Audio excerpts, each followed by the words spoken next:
Hello, hello, hello. Welcome to the Smooth Brain Society. Today we are joined by Patsy Irizar from Liverpool John Moores University. And honestly, this is someone whose research I find really fascinating because it covers two completely different worlds. On one hand, Patsy spent her PhD investigating why UK police officers drink so much and what that has to do with their mental health, producing the first ever study on heavy drinking and co-occurring mental health problems in UK policing. On the other hand, she's done incredible work on how racial discrimination gets under the skin and affects mental health, using the largest survey of minoritized ethnic groups ever conducted in the UK. She's a proper Liverpool academic, a BSc, two MScs, PhD, all in Liverpool, and now she's just across the road at LJMU, bringing all of this together. And it's so interesting. My cat Moose has actually joined us today, if you hear some aggressive purring. So welcome, Patsy. Thank you. Thanks for having me. Awesome. Patsy, I guess we'll start where we start with everybody who's on. Could you give us a little bit of your origin story into how you got into the work you do? Because, like Beth mentioned, it's couple different elements in there. Yeah, definitely. So when I was at uni, when I did my undergrad, I've always kind of been interested in mental health and mental health research. And when I was at uni, I actually wanted to be a clinical psychologist. So that was always my goal throughout my undergraduate. And then when it got to my final year, when I did my dissertation, I started to realize how much I actually loved doing research and creating my own research project, collecting data, analyzing data. And I also started to realize that there was quite a lot about mental health care that could still be improved, and that research was one way to actually improve the mental health treatment that people received.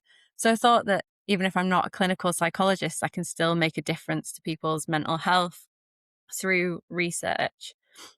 And then during this time, when I started to become more interested in research, I started to realize that people around me were maybe using alcohol to cope with their own mental health, and then seeing how that heavy drinking then actually made their mental health worse made me realize that that was an area that I was quite interested in researching. So I ended up doing my PhD with Dr. Laura Goodwin at the University of Liverpool. And I'd come to her and said, I'm really interested in looking at alcohol and mental health and how these are related. And we came up with this idea to look at alcohol and mental health in police officers because it had never really been looked at before. So we used this massive data set of about 40,000 police officers, and we looked at the prevalence of harmful drinking in police officers, and we looked at the relationship with mental health. And I did a bit of qualitative research as well, so did some interviews with police officers to understand their experiences of drinking and what the drinking culture was like within the police. And we did some comparisons as well with the armed forces. So the military is another kind of occupational group that's quite similar to the police in a way. So they've got, heavy norms around alcohol use and quite high levels of exposure to trauma. So we thought they'd be a good comparison to do.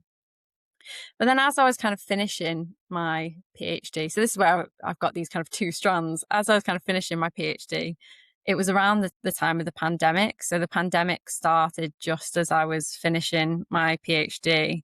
And I started to see all these news stories about how ethnic minority groups were more likely to become infected with COVID and die from COVID. But all of the news stories seem to be blaming this on like genetics or biology. But because my research has always kind of looked at like health inequalities and the social determinants of alcohol use and mental health, and I guess more broadly physical health, I knew that this was due to sort of kind of health inequalities, and that ethnic minority groups are more likely to experience socio-economic disadvantage, which I believe is a result of kind of structural and institutional racism. So as I was finishing my PhD, this is where I was more interested in ethnic inequalities and COVID-19 health outcomes. And I was really lucky to get a postdoc job at the University of Manchester to actually look at ethnic inequalities and COVID-19 health outcomes.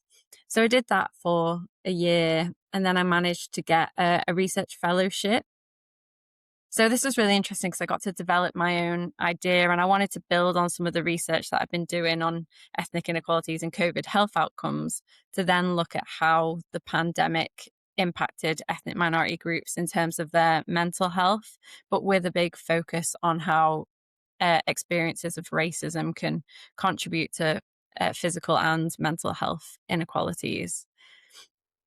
So that's kind of, yeah, my journey so far. And now I'm at John Moores, and I kind of continuing all of the different strands of research. So I'm still doing a lot of work on alcohol use and mental health in the general population, but also doing a bit more work on military personnel and veterans to try to improve treatment journeys, treatment experiences, and treatment outcomes for the general population and for veterans who have co-occurring alcohol and mental health problems.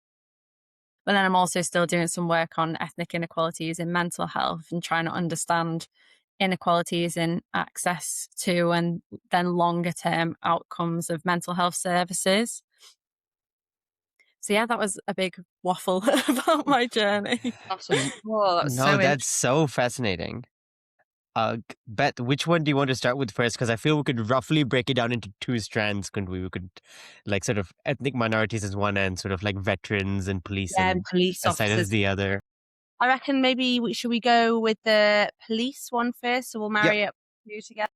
So, I think I think like there's a bit of a stereotype of the hard drinking cop who's seen too much and is like that's just the way that he is. I mean, I guess you were kind of like asking about this and literally testing that. Can you maybe tell us a bit more about the PhD and yeah, how that looked and what actually was going on with the police officers? Yeah, definitely. So yeah, we thought that the kind of prevalence of really heavy drinking would be high in the police. What we actually found was that the prevalence of, really harmful drinking. So this is where people are drinking more than 50 units if you're a man and more than 35 units if you're a woman per week. That was only about 3% of police officers. And that's actually really similar to what we see in the general population. So there's quite comparable rates of really harmful drinking in the police compared to the general population. But then when we looked at hazardous drinking, so higher risk drinking, but not quite at that really harmful level. So this is where you're drinking more than 14 units per week. So that's the kind of recommended amount that you're supposed to drink. You're not meant to drink more than 14 units per week. We found that police officers, it was about a third of police officers were drinking to these hazardous levels, so about 33%, and I think it's about 16% in the general population at that time. So yeah, the really harmful levels of drinking, not as high as we thought, but that middle group, the increased risk drinking, had quite a high prevalence. When we looked at mental health, we found that police officers who were drinking to those really harmful levels, they were more than twice as likely to have a mental health problem. So this suggests that people were kind of drinking to cope. But then a really interesting and slightly unexpected finding was that police who didn't drink alcohol were also more likely to have a mental health problem. And this is compared to police who were like low risk drinkers, so drinking less than 14 units per week. And there's a hypothesis called the sick quitter hypothesis. And this suggests that people who have, previously drank to quite harmful levels, they end up stopping drinking because of the impact that it's had on either their physical or mental health. So that's the kind of hypothesis that I went with for this, is that it could be that quite a lot of police officers had stopped drinking because of the impact that it was having on their mental health, or they stopped drinking to try and improve their mental health. So this is what we had found with the quantitative data. And that was something that we then wanted to explore with the interviews. So when I interviewed police officers, I had two groups. So I had a group of police officers who were drinking to at least kind of hazardous levels. And then I had a group of police officers who had previously drank alcohol but had stopped drinking.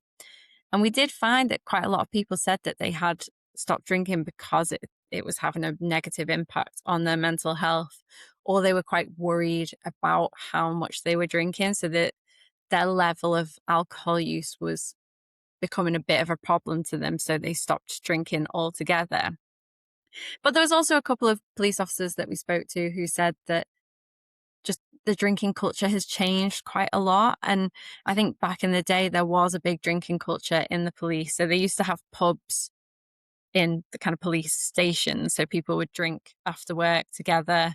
There was always that kind of stereotype that, you'd finish a shift and you'd have a drink. And a lot of people who do shift work might drink after shifts and things like that to help them sleep.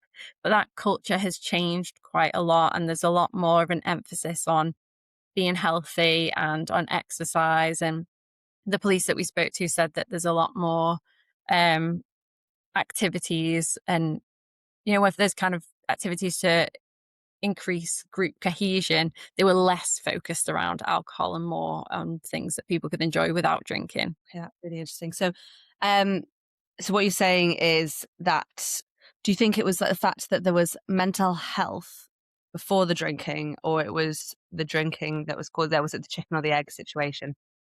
It's a really difficult question, and the data that we had was only cross-sectional, so it was only at one point in time. So it's not really possible to know from the data which came first. And the interviews can kind of help in a way. But I think what you have is this kind of circular relationship, and it's different for different people. So it might be some people start with a mental health problem and then they start drinking more to cope with their mental health. And then for some people, they might be drinking quite a lot, and then the amount that they're drinking is actually having a negative impact on their mental health. So then they might then stop drinking. So I think it's a dynamic relationship, and I think it also differs for different people, which means it's really hard to see that in the data because people have these different sort of trajectories. Not everyone is the same in their relationship with alcohol and mental health. Yeah, that makes sense. I mean, I only know one. I think he's a detective, and he's teetotal. Really? Tom's being teetotal because he said the stuff that he sees in his job is he can see himself going down a very dangerous line if he's not careful. That's an N of one, everybody. So please ignore that's just an anecdote just to share. But yeah, it was interesting when you're talking about it that maybe it's the fact that like it's more health, like just being more healthy behaviors are going on. Yeah, and I think we're definitely seeing a shift in the drinking culture just more generally anyway, and people are more aware of the impact that alcohol can have on your mental health. So I think, like you say, with your N of one, but that person is aware that actually if you use alcohol to cope with really traumatic events, then that can lead you down quite a dark rabbit hole. Yeah, that's really interesting. Is there kind of any stories or conversations you had in particular with this research that's really stuck with you? Oh, that's a good Well, there might be a question. new one. I was just thinking we're talking about stories and, like, you can think how's about do you want me to come back to it in 5 minutes or not at I've all? got one thing that I don't know why it's just come to me from Oh, my that's great. PhD That's what it is. that was that the lack of awareness of whether at the level of drinking being harmful.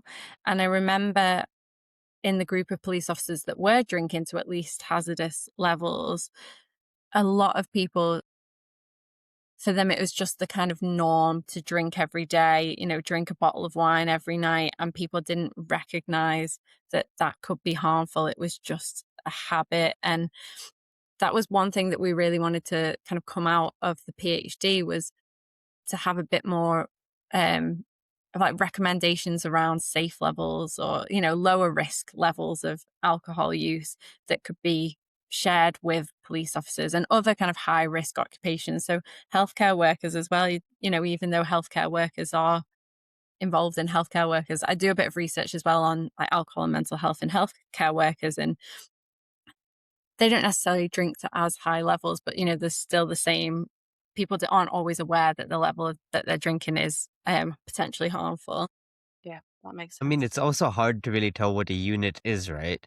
If you tell Yeah. somebody you can't have 14 units, but what's if you're supposedly pouring a drink at home or drinks at home? Yeah. And even if you go out and, there's different strengths of beers, so you don't even really know how many units are in the pints that you're drinking. It's quite difficult to calculate your weekly. I don't know how many units I drink in a week. It's probably more than 40. Um, I I guess because you were talking, you did work with veterans as sort of like a comparator because again, high stress environments. Did you see any differences between like the police and veterans that way? Yeah, we did. So I saw so we compared post-traumatic stress disorder and harmful alcohol use in police and the military.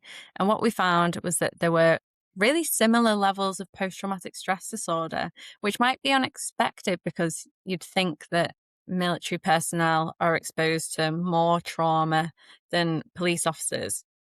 But it was about 4%. And that's actually the same as the general population. So that was quite unexpected. And I think that speaks to the kind of resilience within those occupations. So these occupations, even though they're exposed to quite high levels of trauma, there must be other factors that are quite protective and prevent people from kind of developing post-traumatic stress disorder.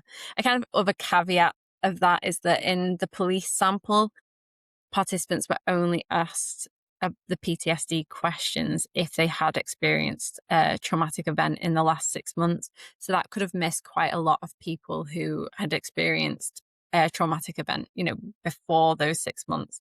And PTSD doesn't just go away in 6 months for quite a lot of people. So it could be really underestimating that. And I think we tried to make the military sample quite comparable in that we then only tried to include people who had experienced a traumatic event, just to try and make those samples similar.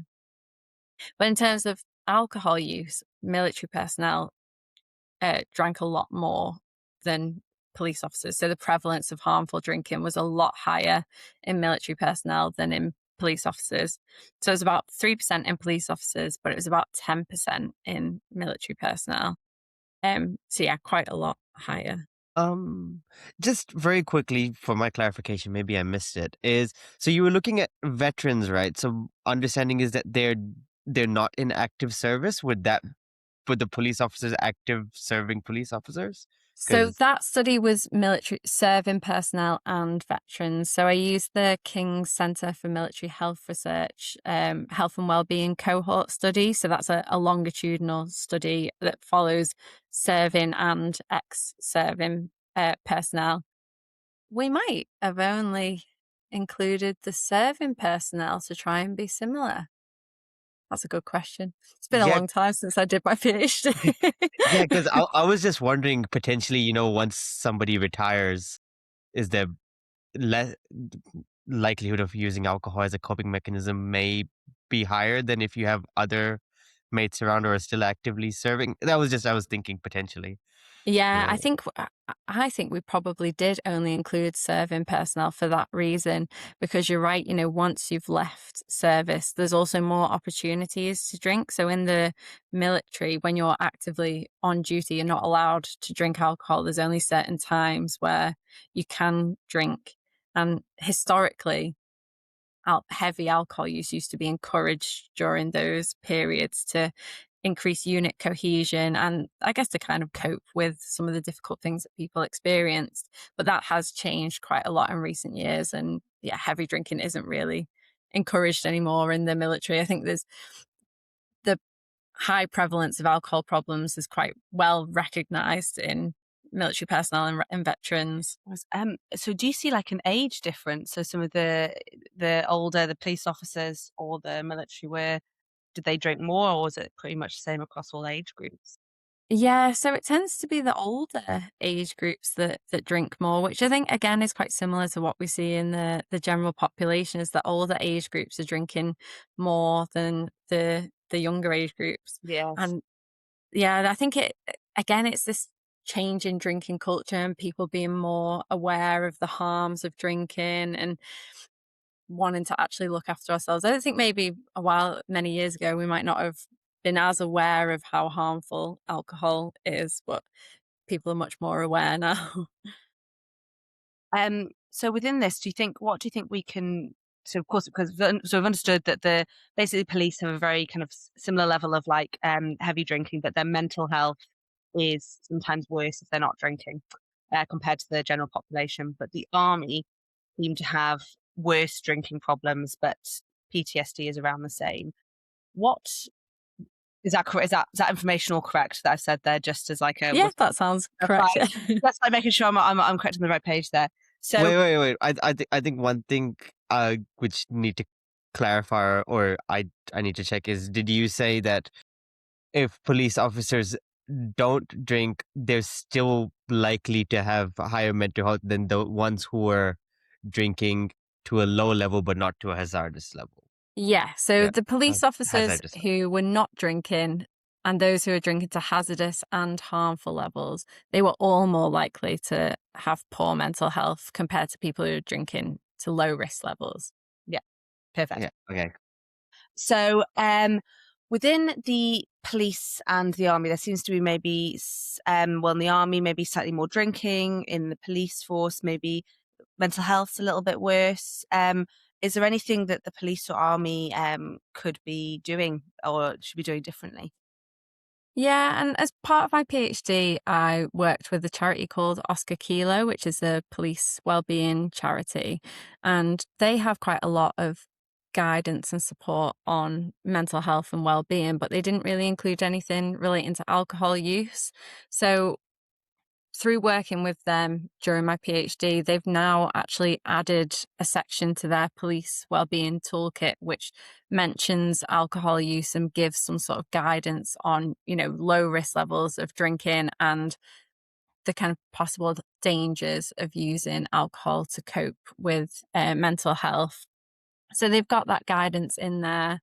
And when I did the interviews with police officers, they did actually talk quite positively about support for mental health, and they said that there is quite good support available, but no one was really aware of any support for alcohol use. And I think it's quite tricky with the police because there's a bit of a fear of disclosing an alcohol problem because of quite strict regulations on drinking. So it's quite a tricky balance between wanting to ask for help through work, trying to get help through work, balanced with that fear of, possibly losing your job or having sort of your hours or duties reduced.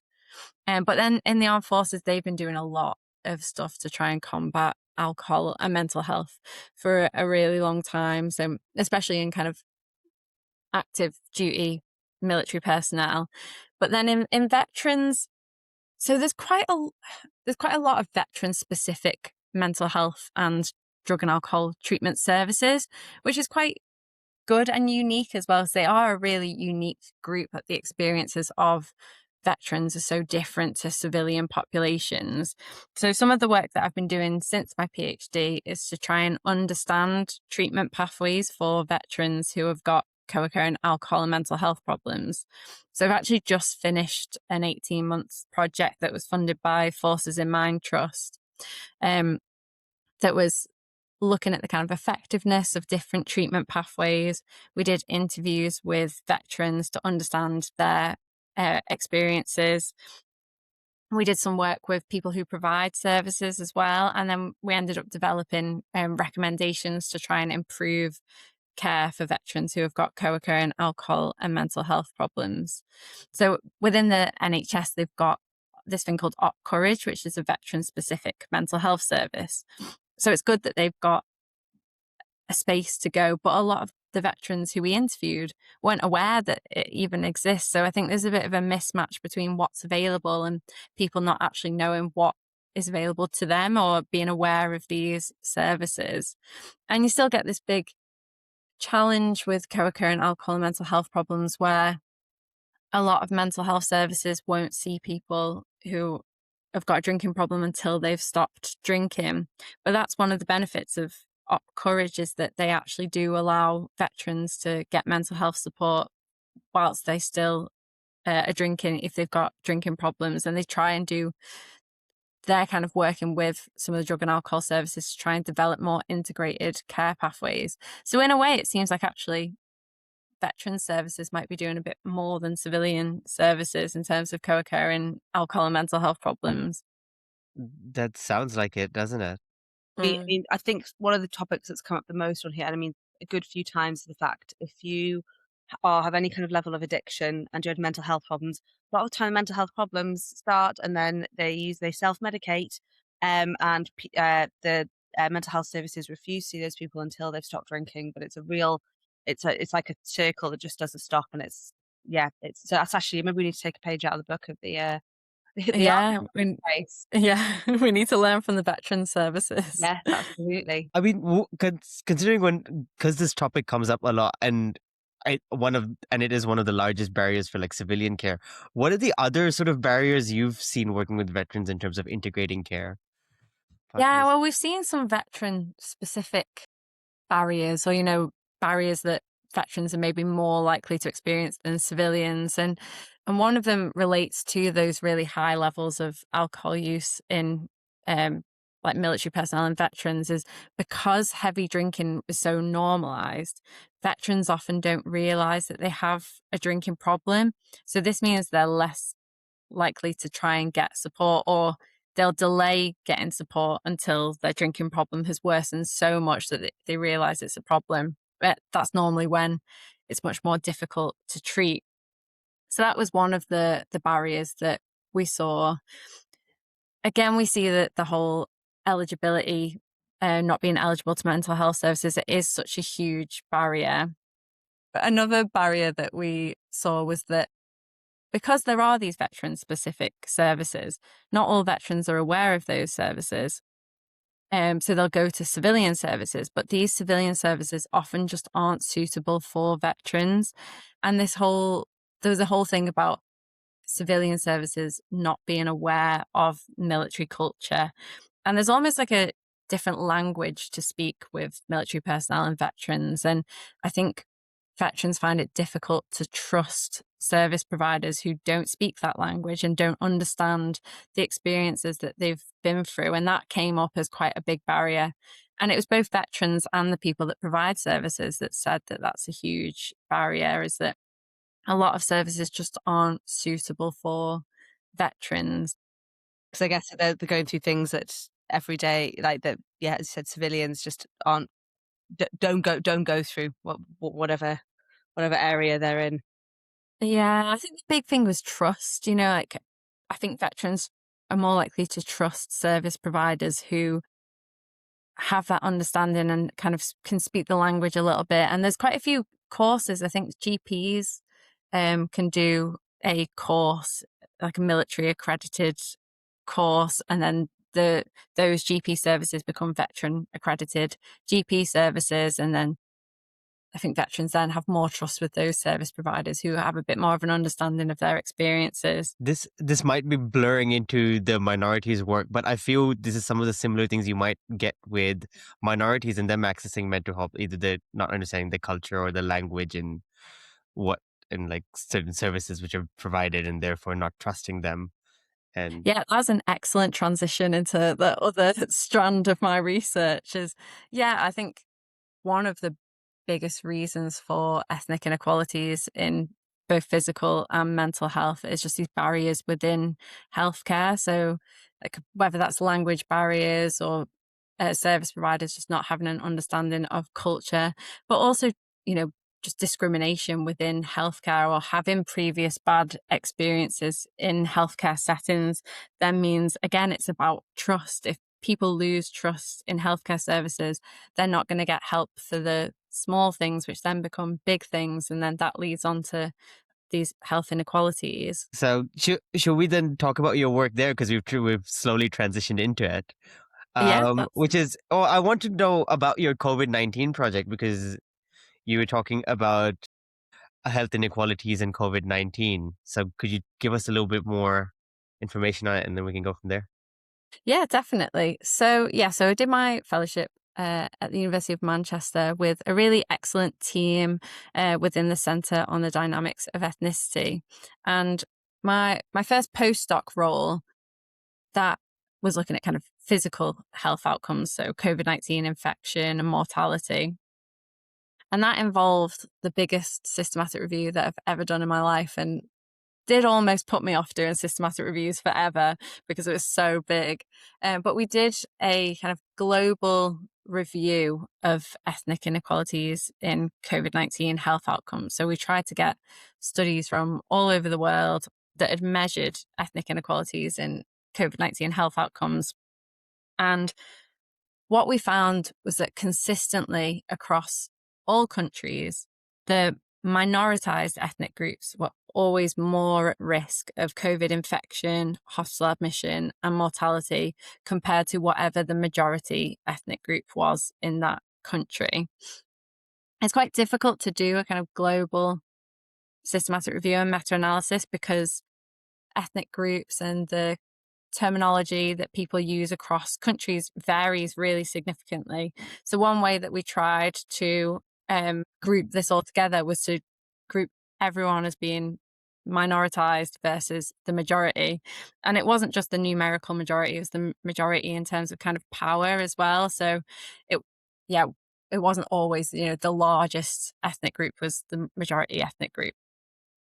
So Yeah, yeah, so because that was oh, sorry, go on. yeah, because I was going to ask, certain countries it would be quite strange. So I think the two examples which I was thinking, I think it's Kuwait or Qatar. I think it's Kuwait, where the majority, but the ruling majority is Sunni, but then majority of the population is Shia. Or then countries with like the majority of the population is probably immigrants, like in the UAE, but Yeah, then the ruling majority is again the Emirati Arab whatever communities, and then there's South Africa as well, right? Where like money is probably yeah. with the more whiter populations, but they aren't the majority; they're the minority when compared to all the groups. So then the dynamics of those also in sort of public health research. Yeah, exactly. And the kind of whole rationale behind this is that we were interested in understanding how those structures of power can disadvantage certain groups. So it's kind of really centered on structural racism and disadvantage, and how, the powerful groups have better health because, they have more power, they have better access to healthcare services, they've got better access to wealth, better access to support networks. So yeah, the emphasis on the majority being based on power was really important for that grouping. But it's quite interesting, in a lot of European countries, they don't record ethnicity at all. So they're not legally allowed to record ethnicity in healthcare records. So like France, any studies that we got from France, it's country of birth that they use. So it was a really challenging review to try and group everything together, but it was really interesting to see that across kind of all countries, no matter how they defined ethnicity, you do see that the minoritized groups are more at risk of infection and hospital admission and mortality compared to the majority group. I think I've got to, so I think you said something like racism is the fundamental driver of the ethnic health inequalities we saw during COVID. I'm sure some people will have been displeased by that comment. Did you get a lot of pushback on it, or were people quite open to that? Do you know what? I actually didn't get much pushback. And I think it was maybe the context at the time. So it was the COVID-19 pandemic. It was also not long after the murder of George Floyd and all the Black Lives Matter movements. And I think it just pushed racism into the kind of forefront of people's minds. And maybe it's just the circles that I associate myself with, that Yeah, people same often there. have similar views. Um, but yeah, and I think it's about how structural racism shapes all other inequalities, and how racism leads to inequalities in education, housing, employment, where you live, your access to green spaces, the type of job that you have, whether you're on fixed term contracts, whether you have to use public transport to get to work. And it was all of these things are driven by systemic inequalities. People who are living in more deprived areas as well, they're also more at risk of COVID-19 infection and mortality. But for ethnic minority groups, there's like this double jeopardy of health and like inequalities, so deprivation, but also racism, so experiencing discrimination in healthcare services. There's a lot of institutional racism within healthcare. And a really kind of clear example of this in terms of the COVID-19 pandemic is the Pulse oximetry, I think that's what it's called, that measures your oxygen level. So you put it on your finger and it measures your oxygen level. And they use this to determine whether someone has severe COVID-19. And that determines whether you need to go to ICU and get intensive care treatment. But it doesn't work very well on Black skin. So a lot of Black people might have been going and struggling to breathe, and they might have had severe COVID-19, but because of the tools that they used in healthcare settings, they weren't being detected. They were getting turned away. And I think that's just a really clear example of how both deprivation and institutional racism come together to create this really big increased risk for ethnic minority groups. Gosh, and is this in your analysis? You kind of spoke a little bit more about recent racism and lifetime racism in your analysis. Yeah, so this is going on to my fellowship. So yeah, after done that work for the postdoc, Yeah. I wanted to then focus more on mental health. So that was kind of more of my interest was on mental health, and I wanted to see how the impact of the pandemic on the mental health of ethnic minority people, again, quite centered around the role of racism. So I designed my kind of fellowship application around this data set called the Evidence for Equality National Survey. So that was created by the Centre for the Dynamics of Ethnicity at the University of Manchester. So that was a really big data set. It was the largest data set of ethnic minority people in Great Britain that's ever been created. So I think it had about 9,000 ethnic minority people and about 4,000 white British people. So I used that data to look at how racial discrimination impacted mental health. And this was more focused on interpersonal racial discrimination, where they included, I think they had about 60 questions on racial discrimination. So they asked about experiences of discrimination in 10 different areas of life. So it could have been in employment, housing, with the police. And then they asked about the timing of it as well. So whether it's in the last year, the last 5 years, last 10 years. So you could create this really comprehensive measure of discrimination and how that accumulates over time. So I tried to use all of those variables to look at people who had only experienced recent discrimination, so within the past 5 years, and people who had only experienced discrimination a lot longer ago, so about over 5 years ago. And then people who've experienced racial discrimination cumulatively over their life course, so over 5 years ago, and also in the last 5 years. And then I looked at how that was related to mental health during the pandemic. So even though, again, this is cross-sectional data, because of the wording of the question, you can almost assume a bit of causality in a way. And what I found was this dose response relationship between racial discrimination and mental health. So the more racism someone had experienced in their life, the more likely they were to report a mental health problem. So the kind of risk of having a mental health problem increased with increasing experiences of racial discrimination. Tough. But yeah, important research, very important research. So when you say dose response, did it matter whether it was over 5 years or ago, or was it more recent? Was there 3 groups or 2 groups? Sorry, just to understand. Was it So there was no discrimination at all, recent experiences only, past experiences only, and then cumulative got experiences it. only. Yeah. And so the cumulative experiences groups, they had the strongest associations with poor mental health. Then it was the people who had experienced recent experiences of discrimination, which you might expect because it's happened more recently, so it's going to affect you now. Whereas maybe if you've only experienced it in the past, it might have had a negative impact on your mental health then, but your mental health's okay now. And that was compared to people who had no experiences of discrimination. But then because the data was so good, I wanted to play around with that a bit more. So I also looked at kind of the number of domains that people had experienced discrimination in, and how many times. And that was where we really saw that dose response. So it was with increasing domains and increasing number of time points that people had experienced discrimination, that's where you really saw that dose response relationship.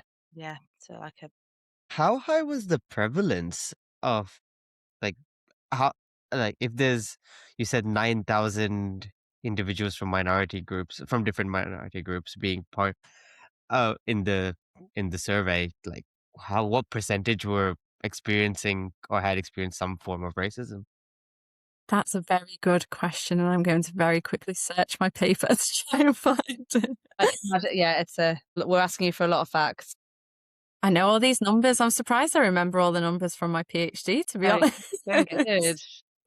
I should have done it more. I just don't want to say the wrong number because I No, really can't understood. remember what it was. Let's have a look.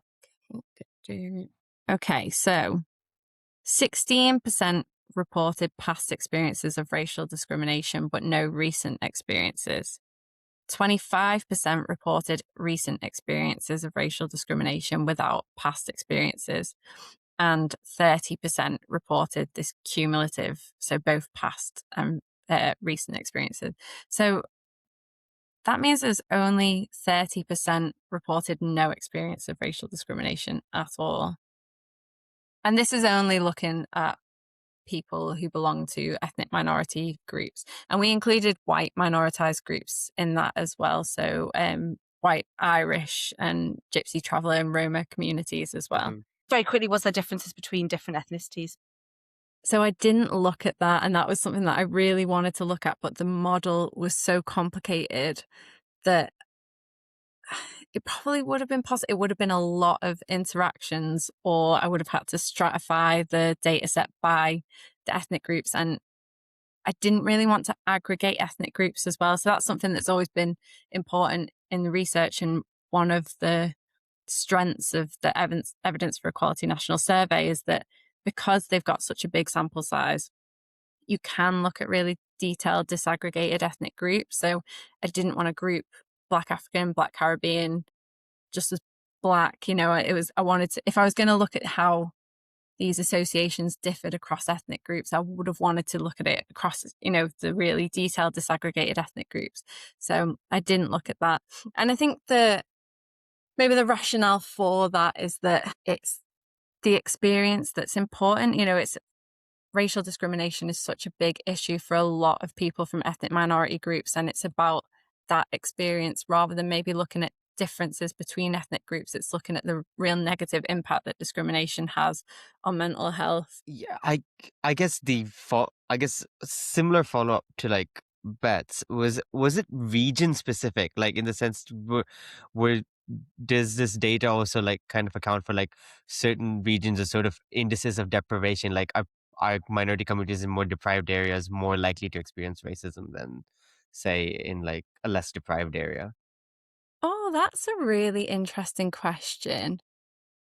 I didn't actually look at that, and I'm not sure I'd theorize that I would think that discrimination would be higher in more deprived areas.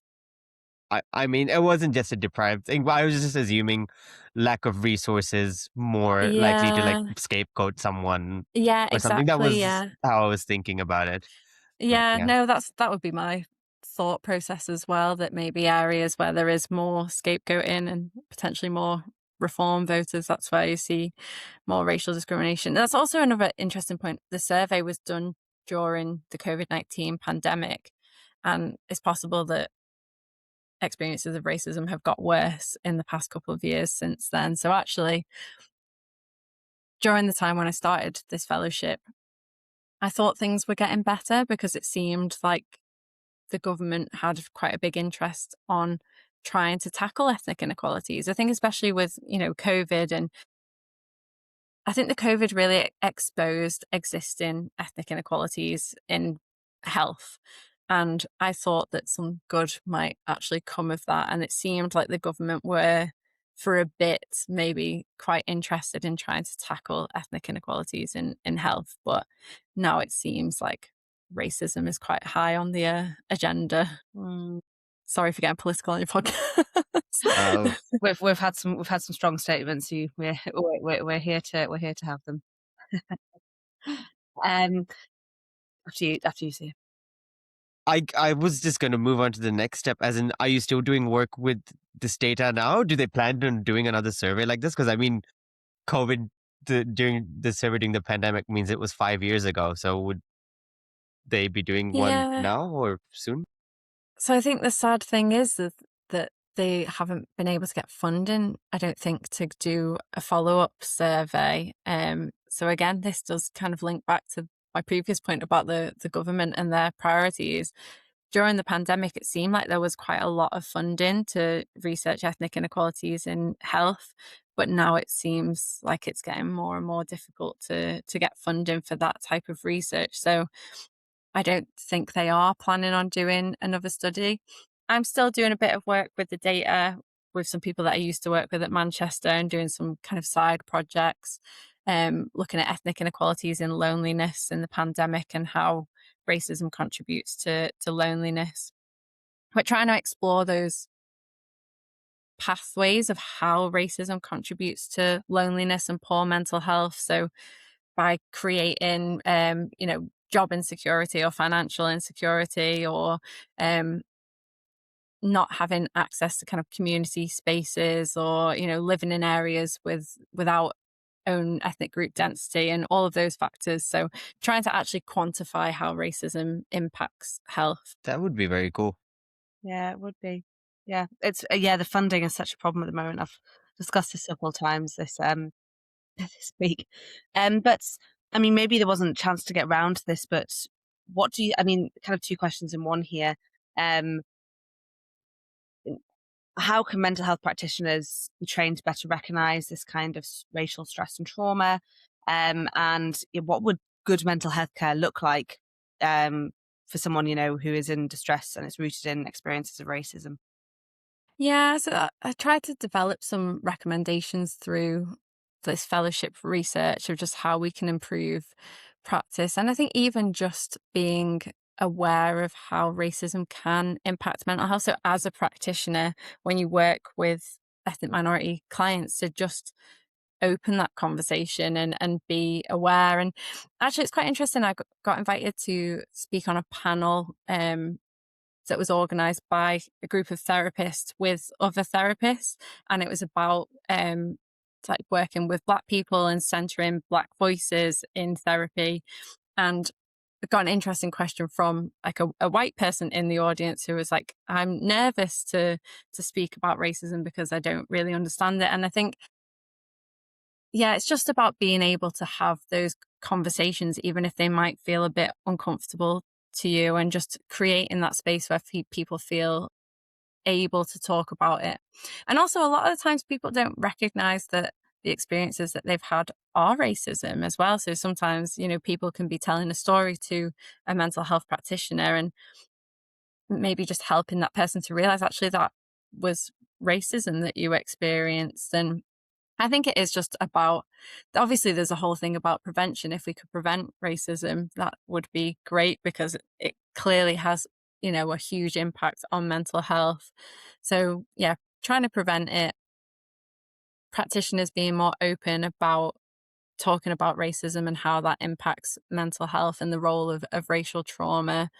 And yeah, I think just trying to create more equal society and more equal neighborhoods where people have access to some of the things that might improve mental health. So where we try to look at some of the pathways through racism to mental health, and it had kind of indirect effects on mental health through financial insecurity, through feelings of loneliness, through a reduced sense of belonging. So having more policies around trying to reduce loneliness and help create a sense of belonging in communities. So targeting some of those moderating pathways might be a good way to help as well.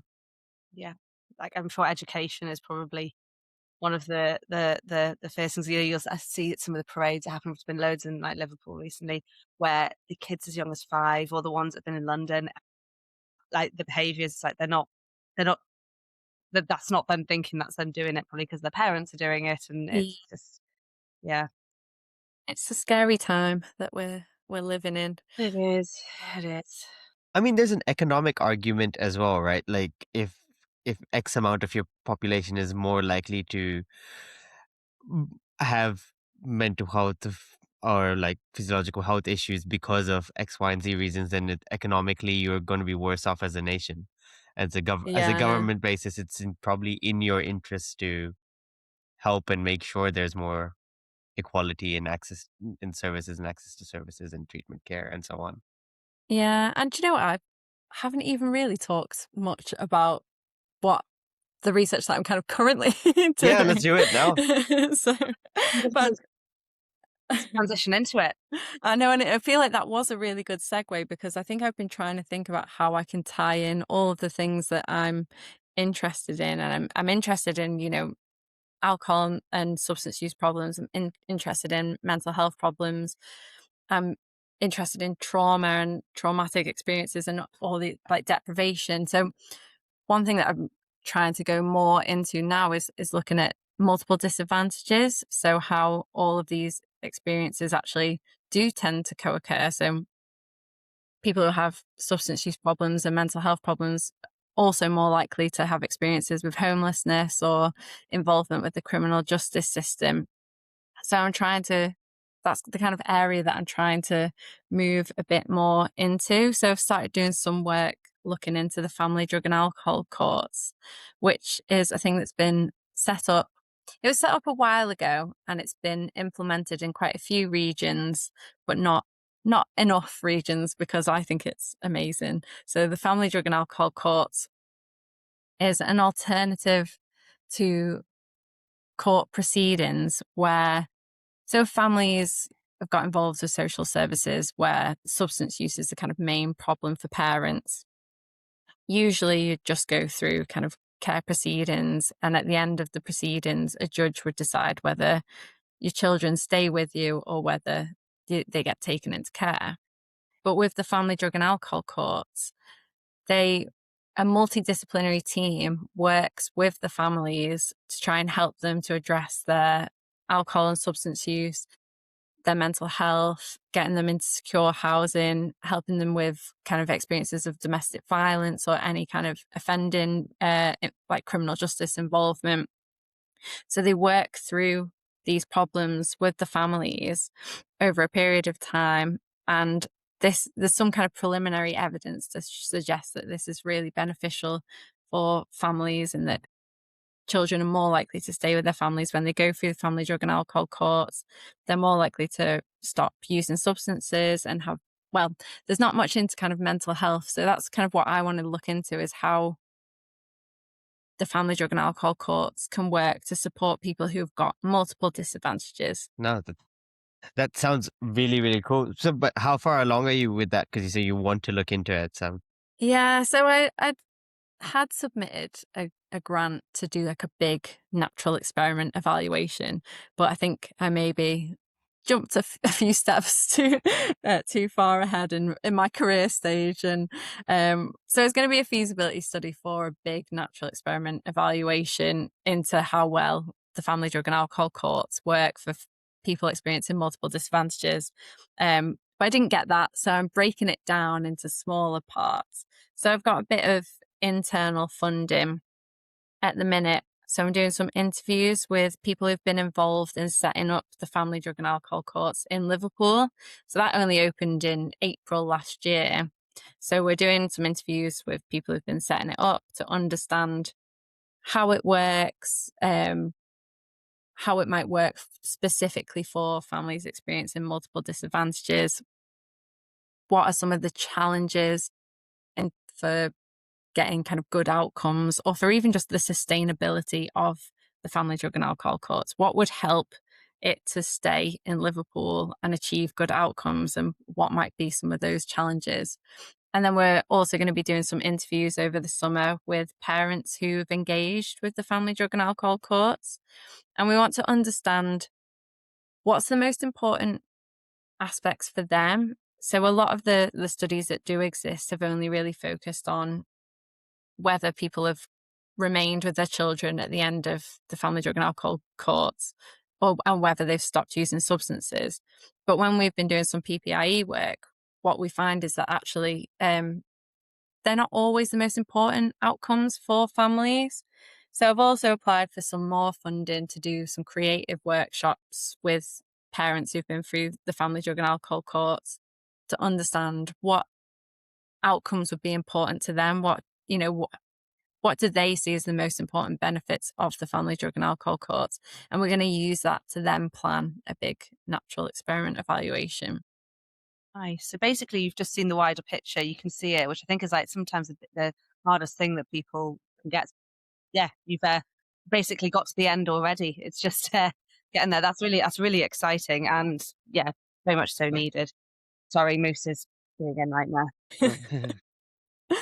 But no, I think sometimes people struggle with the bigger picture and like the wider interpretations of it. So the fact that you already see that and it's now just building steps to get there is insane, and also leads on to my favourite question.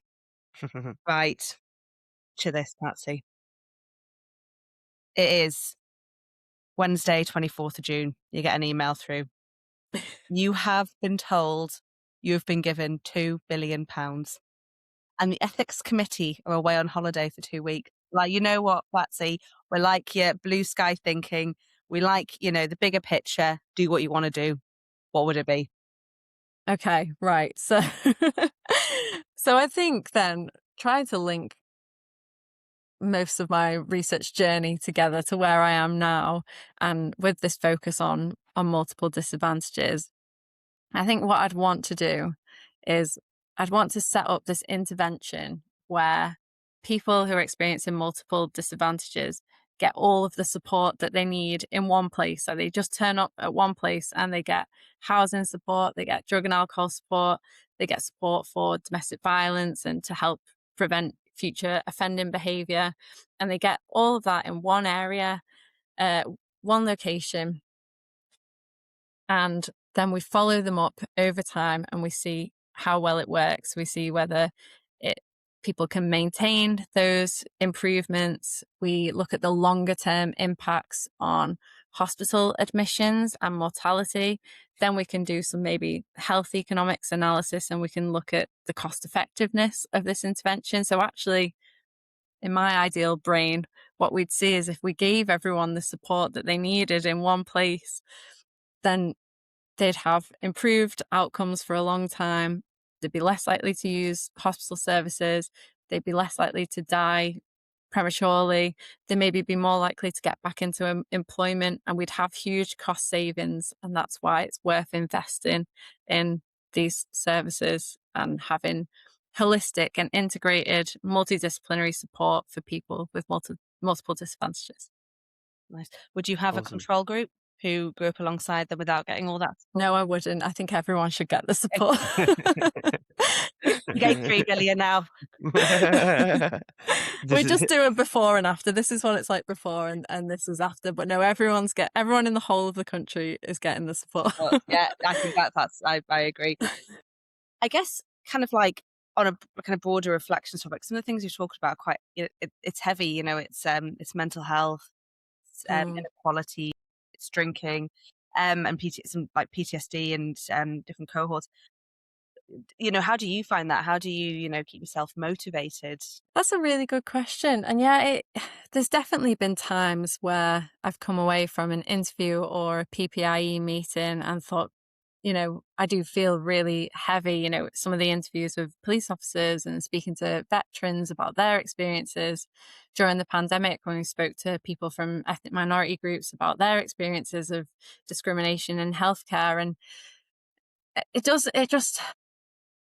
opens your eyes to some of the really awful things that happen to people, but it also motivates you to do the work that you're doing. And I think that that's what I've always found, is that having these difficult conversations with people who've had really difficult experience experiences just really motivates me to do the research that I'm doing. And I love the research that I'm doing. I do like to think that one day it will make a difference. It feels hard sometimes that you're battling governments, but but Uh, I'm really passionate about the research that I do, and speaking to people who have had lived experience just really helps to realize why it's important to do the work that you're doing.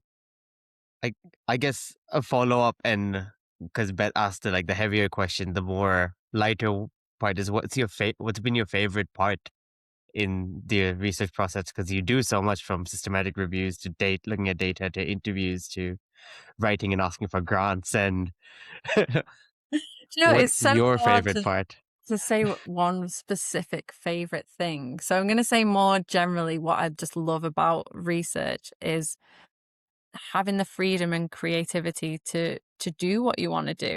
So I think that's why I've done so many different things, because I get really interested in something and I get obsessed with something. I think I need to research this. So like when I've learned about the family drug and alcohol courts, I thought this is the best thing ever. I have to do research on this. So I think my favorite thing about my research journey is that freedom and to be creative and to come up with new research ideas and to just get stuck into something. Awesome. People sometimes don't realize how much creativity actually goes down in research. Yeah, it's actually really creative. And do you know what? Weirdly, I never thought that I was a creative person, but now I'm doing this podcast, I think I am creative because I create these ideas. Massively, yeah, and it's like how you kind of connect things. Every single thing, like I know I said at the start, like seems very different, but I was like that they'll go together, and you've just literally told like a really lovely story about even when you said like I did my postdoctoral fellowship, I was like, well, yeah, but you're going from physical to like mental health within ethnicities. It all kind of makes sense. Nope, I think you've created a story. Yeah, it's helped me to create my own story. Nice. No, this has been so good that I was like, no, yeah, it's all been perfect. Good, good. You've been, yeah, really like I've been like it's fascinating for me. There's so much like fantastic bits of research. I feel like yeah, that was really, really interesting. It was phenomenal. I guess then we have one last question to ask, which is, do you have a hot take for us? Oh, I did think of my hot take. Actually, what was my hot take? Oh, I really thought about this before, but I'm so hot myself because it's about 30 degrees.